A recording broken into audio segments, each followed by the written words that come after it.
ओम गुरुर्ब्रह्मा गुरुर्विष्णु गुरुर्देवो महेश्वरः गुरुर्साक्षात् परं ब्रह्म तस्मै श्री गुरुवे नमः। मंत्रार्थ सफला संतो पूर्णा संतु मनोरथा शत्रुणां बुद्धिनाशोऽस्तु मित्राणामुदयास्तवः।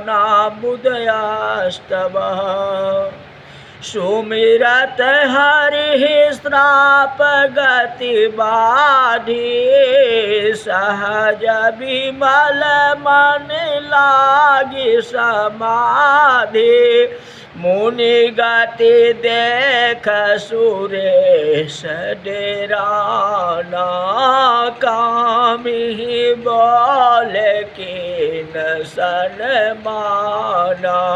जो कामी लोलु जग माही कुटिल कागई सब ही डराही।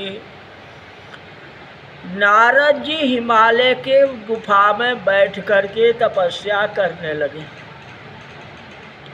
भगवान का स्मरण करते करते नारद जी को समाधि लग गई। कहते नारद जी एक जगह कभी अस्थिर नहीं रह सकते, घूमते ही रहते हैं। आज नारद जी की समाधि लग गई, बैठे तो बैठे ही रह गए। दक्ष महाराज का श्राप था कि आप एक जगह नहीं बैठ सकते हो, लेकिन आज देखो नारद जी तपस्या में लीन है। जैसे जैसे तपस्या बढ़ने लगा वैसे वैसे इंद्र बेचैन होने लगा। आपके पास ब्रह्म साधन बढ़ेंगे तो सभी के प्रशंसा के पात्र होंगे, पर अंतर साधना बढ़ेगी तो ब्रह्म साधन वाले जो है डरते हैं। इसलिए इंद्र को महसूस हुआ कि नारद जी अगर तपस्या कर लेंगे और तपस्या में सिद्धि हो जाएगी तो कहीं हमारा इंद्रासन न ले ले तो हमसे बढ़ के तपस्वी हो जाएगा। जहाँ कोई तपस्या करे तो सबसे पहले इंद्र बेचैन हो जाता है। दुनिया का रिवाज ही है, कमजोर व्यक्ति आगे बढ़ने लगता है तो शक्तिशाली व्यक्ति की नज़र में आ जाता है। सबके लिए नहीं कहते हैं, लेकिन बहुत ऐसे परसेंटेज है। हर कमजोर आदमी आगे बढ़े तो बड़े आदमी को नज़र कहता तो कुछ नहीं है, लेकिन नज़र में आ जाता। इंद्र को नज़र में आ गया कि अगर इनकी तपस्या पूरी हो गई तो कहीं किंसाइत हमारी इंद्रासन न ले। जो कामी और लोलुप हो वह कौवे की तरह सबसे डरता है।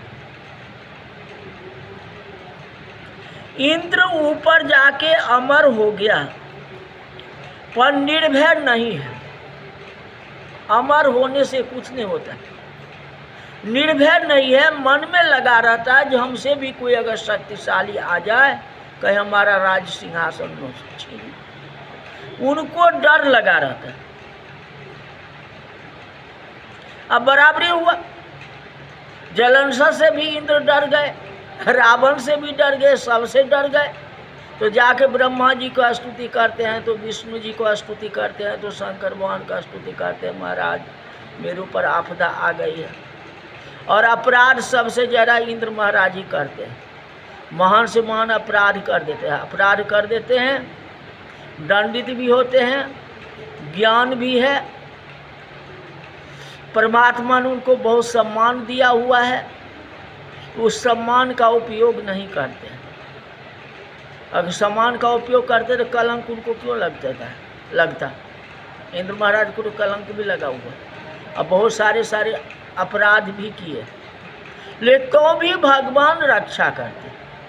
आप जानते हो ना, ये कोटि विप्र बध लागे जाहू, आए शरण तजो नहीं ताहू।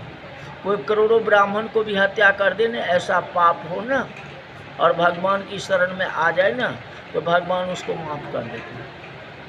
तो इंद्र से अपराध हो भी जाता है तो वो तो भगवान की शरण में चला जाता है, और भक्ति के साथ या भगवान की भजन करना शुरू कर देता है, प्रार्थना करना शुरू कर देते हैं, तो भगवान उसकी रक्षा कर लेते हैं। लेकिन डर लगा है, भगवान कितना बचाएंगे। आज जो है नारद जी से डर हो गया इंद्र महाराज को, कहीं सिंहासन न ले ले। अमर होके निडरता नो आए, तो अमृत तो किस काम का। और छीना हुआ अमृत अमृत बना सके, अमर बना सके, या निर्भय नो बना सके, तो भी क्या आश्चर्य। मानो किसी के पास से छीनी हुई चीज सुख दे सकती है 1 मिनट के लिए, पर शांति नहीं दे सकती। छीनी हुई वस्तु जो है सुख तो दे देगा, लेकिन मन में शांति नहीं रहेगा। आप बेईमानी से कोई धन इकट्ठा कर लो, ये मन में लगेगा ये 2 नंबर का पैसा है जी, 1 नंबर का नहीं है, तो मन में शांति तो नहीं रही ना। यही बात है। तो बेईमानी ही होता है।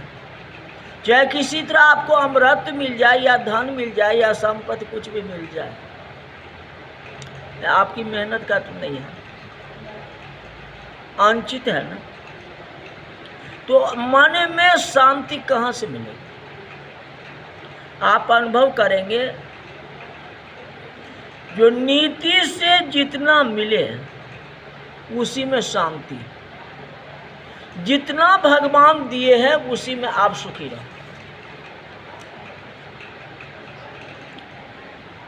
एक आदमी के जेब में चने थे, उसने मुट्ठी भर चने एक भिखारी को दे दिया, और भिखारी ने हाथ में चने लिए और आगे चल दिया। भिखारी ने देखा कि चने के साथ एक चमकती हुई सोने की गिन्नी आ गई। उन्होंने तो चना दिया ना, ये चना के अंदर में एक सोने का गिन्नी थी। भिखारी खुश हुआ,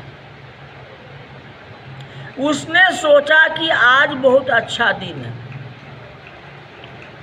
परंतु उसकी अंतर आत्मा उसे रखने को मना करती है। नहीं, तेरे से सोना नहीं रखा जा सकेगा। तूने खाना मांगा है ना, अतः तुझे सोना नहीं संभाला जाएगा।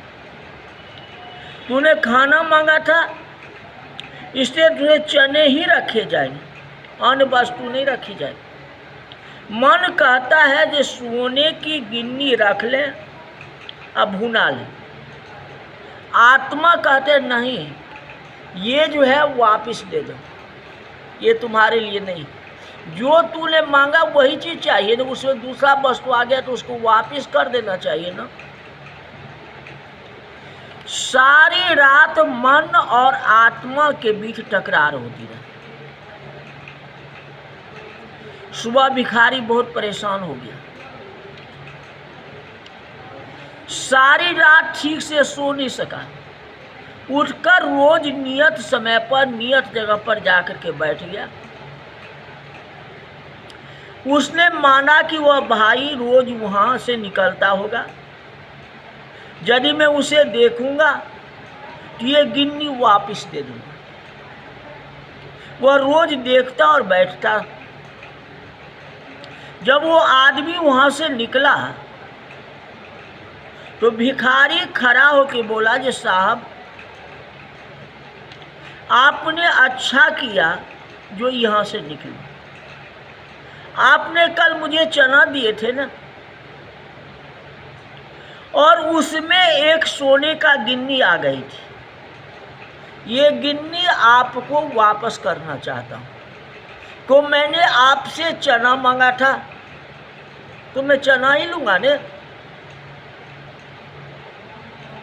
वो आदमी बोला मुझे कुछ पता नहीं है, इसलिए मैं ये नहीं ले सकता हूँ। भिखारी कहा नहीं, आप यह गिन्नी ले लो। इसने मेरे घर में टकरार मचा रखी है। वह व्यक्ति बोला आप भिखारियों को कौन सा घर और टकरार किसके साथ होगा? भिखारी ने कहा नहीं, मेरा शरीर जो है यही मेरा घर है। टकरार मन और आत्मा के बीच में, टकरार आत्मा और मन के बीच में। मैंने खाना मांगा था, आपने चने दिए, पर साथ में भूल से गिन्नी आ गई। वह रखूं तो लूट कहाँ जाएगा? अनीति जो है सुख दे सकती है, अनीति सुख दे सकती है, क्योंकि अनजाने में आपने दे दिया मेरे को।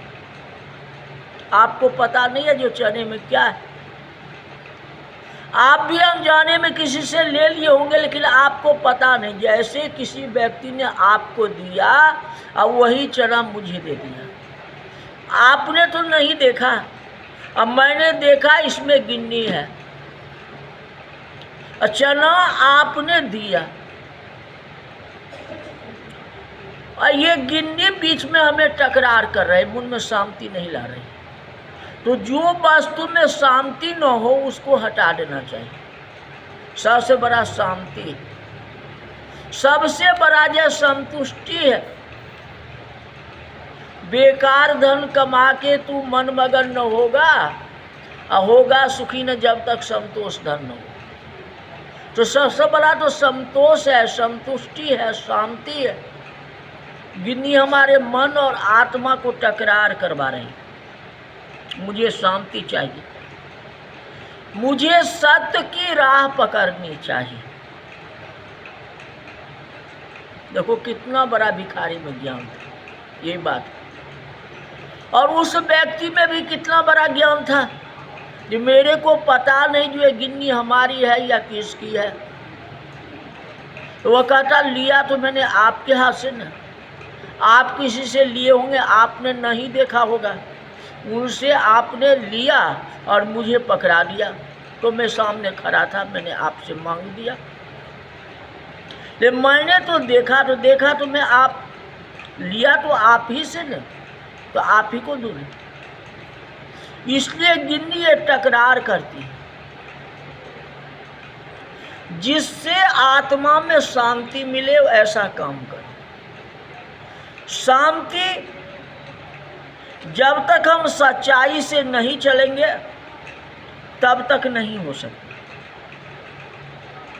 जब किसी का तपोबल बढ़ता है तो इंद्र बेचैन हो जाता है, क्योंकि इंद्र उतना कर्तव्य नहीं कर पाता। भगवान तो दिए हुए हैं, इसलिए उसके मन में ये बातें लगा रहता है। कामी और लोभी मनुष्य कभी निडर नहीं हो सकता। इंद्र ने नारद की समाधि में विक्षेप डालने का प्रयत्न किया। अपराध कौन कर रहा है? इंद्र कर रहा है। नारद जी तपस्या में लीन है, इनको तपस्या को यह विक्षेप करना चाहता है, बाधा डालना चाहता है। किसके लिए? कि एक राज्य के लिए, कि हमारा उपाधि कहीं न छीने। अपना उपाधि के लिए आप चोरी करते हो, बेईमानी करते हो, शैतानी करते हो, ये गलत वाली बात नहीं। सब कुछ यही धरा रह जाएगा। जो आपने कर्तव्य किया है वही कर्तव्य आपके साथ जाएगा। जो आपने कर्म किया है वही साथ में जाएगा, बाद बाकी कुछ भी नहीं जाएगा। तो आप एक अपनी सिंहासन के लिए, आप अपनी संपत्ति के लिए कोई अच्छा तपस्या कर रहा है तो उसको भंग कर दो, ये उचित बात नहीं। इंद्र ने तपस्या को भंग करने का प्रयास किया। कि नारद जी की तपस्या को हम सफल नहीं होने देंगे। क्या करते हैं, कामदेव को बुला लेते हैं और नारद जी की समाधि को तोड़ने का प्रयत्न करते हैं। अभी इंद्र की बातें चल रही है ना। जाको राखे साइया मारी सकही नहीं कोई, अबाल न बाका कर सके जो जग बैरी हो। तो नारद जी जो है विश्वास के साथ तपस्या कर रहे हैं। इंद्र इसमें विक्षेप डालना चाहते हैं। अभी नारद के मन में पाप की वासनाएं नहीं आई। अभी लोभ आई किसको? इंद्रदेव को। वो इनको विक्षेप करना चाहते। अब नारद जी अपने अचल तपस्या में बैठे हुए हैं। इनके तपस्या को बिगाड़ नहीं सकते, कारण बाल न बांका कर सके जो जग बैरी हो, क्योंकि भगवान साक्षी है न, इनको बिगाड़ नहीं सकता। तो अब जो है काम को जो है इंद्र महाराज भेज रहे हैं कि इनको जो है तपस्याओं को भंग करो। अब देखते हैं नारद जी का क्या होता है। ये नारद जी की तपस्या भंग नहीं हो, क्योंकि आगे लीला करनी। अभी तो इंद्र महाराज को दिए ना, देखो ना कौन कौन आता है, एक नहीं है अनेक है। अब नारद जी को मन में भी आ जाएगा बात की, अभी तो इंद्र महाराज का है ना। अब इंद्र महाराज भी तो इंद्र तो थक जाएंगे और नारद जी जो है तपस्या में विजय प्राप्त कर लेंगे। और तपस्या में विजय प्राप्त कर लेंगे तो फिर भगवान को कहने के लिए जाएंगे। अब भगवान के कहने के लिए जाएंगे तो भगवान अभिमान को तोड़ देंगे। वह कथा कल बताएंगे। आज की कथा यही तक रही। जितना हो कथा को सुनो, जितना हो इसको आगे बढ़ाए। आपको भी सुख मिलेगा, हमें भी सुख मिलेंगे, सबका जीवन सुखी हो जाएगा। और शांति के लिए कथा आवश्यक है। अगर जीवन में शांति चाहते हो तो कथा सुनते रहो, कोई प्रकार की टेंशन नहीं रहेगी। टेंशन मुक्त करना है तो कथा जो है सबसे बड़ी दवा है जी। ये दवा को पीते रहो, खाते रहो, तो कोई प्रकार की टेंशन नहीं होगी और भगवान की कृपा होती रहेगी। तो आज की कथा यही तक रहे। बोले विष्णु भगवान की जय, क्योंकि विष्णु भगवान आने वाले हैं ना इस कथा में। हरि ओम।